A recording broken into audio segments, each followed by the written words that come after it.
Hey, Biology 1441 students, this is Professor Carefit coming to you from my secret underground biology bunker. I hope everything is well where you are. I wanted to show you how to find primary literature sources for your second lab report on behavior, thermoregulation, surface area to volume ratio, those kinds of ideas. Excuse me. Okay. First things first, go to the Torreyson Library's website. Torreyson Library. This is what pops up. There are lots of databases and things. If you want to get more advanced, you can go to Get Help and go to Research Guides and go to Biology Research Guide, and there'll be databases there. I'm going to show you the simplest way to find resources.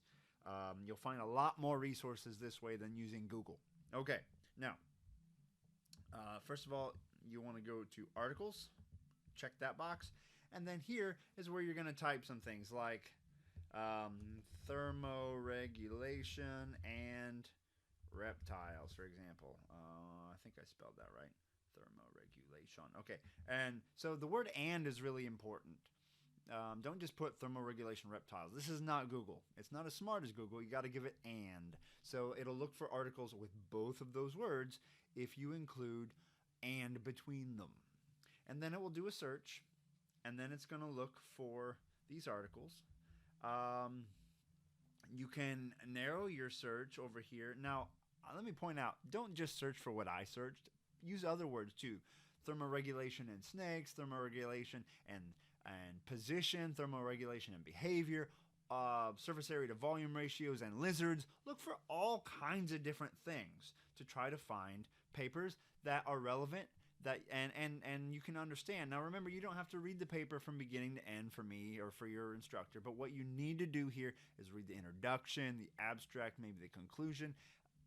Admittedly, some of the papers will be full of math that's hard to understand, and that's okay. You don't have to understand it all, but you need to be able to draw from what others have found and incorporate it into your own work, and never ever quote directly from a source. Remember to put it into your own words and then cite where you got the ideas. So let's go over here. How could we edit this? We could say, well, I only want things that are available from the library,